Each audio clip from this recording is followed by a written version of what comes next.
हुजूर ने जिब्रील अमीन से पूछा, मुझे जहन्नुम के अजाबों का जिक्र सुनाओ। अर्ज की, हुजूर सबसे हल्के अजाब की कहानी सुनाता हूँ, और वो ये कि जहन्नुमी के पांव में आग का जूता रखा जाएगा, बाकी पूरा बदन उसका सलामत होगा। ये सबसे हल्के अजाब की कैफियत है। अब पांव में आग का जूता होगा, हिद्दत, गर्मी, शिद्दत इतनी होगी कि दिमाग पिघल के नाक और कानों के रास्ते से बाहर आ जाएगा। पांव में रखे हुए जूते की गर्मी दिमाग को ऐसे चढ़ेगी कि वो पिघल जाएगा और नाक और कानों के रास्ते से बाहर आ जाएगा।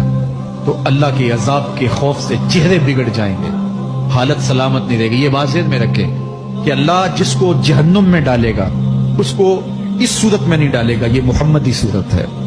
ये शक्ल उसकी छीन ली जाएगी और उसकी शक्ल बड़ी कर दी जाएगी। उसका एक एक दांत ओहद पहाड़ जितना होगा।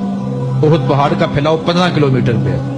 15 किलोमीटर का एक दांत और 32 दांत कितने होंगे तो मुंह कितना बड़ा होगा। उसको इतना बड़ा इसलिए किया जाएगा ताकि वो अजाब की तकलीफ ज्यादा सहे। 70 गज मोटी खाल होगी और खाल जल जाएगी तो अल्लाह कुरान में फरमाता है हम नई खाल दे देंगे ताकि अजाब की तकलीफ इसको गवारा करनी पड़े। फिर चीखेगा, चिल्लाएगा, हाय मुझे पानी दो, पानी दो, प्यास की शिद्दत है। 70 साल तक तो उसकी कोई आवाज ही नहीं सुनेगा। 70 साल के बाद दारोगा जहन्नम चीख कर कहेगा, क्या मांगता है? वो बोलेगा मुझे पानी चाहिए। कहा जाएगा तो बेबी मिलता है पानी। फिर दारोगा जहन्नम उसे पानी देगा, कोका कोला की बोतल देगा या पेप्सी थमा देगा या मिनरल वाटर की बोतल देगा?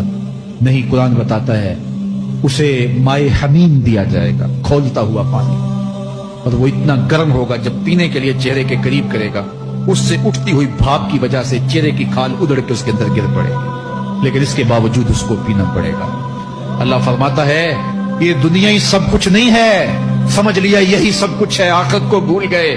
सुबह उठे काम पे चले गए, शाम आए अबारगी में चले गए, सदाएं आती रही हय्या अला स्वला हय्या अल फलाह, कोई परवाह नहीं की।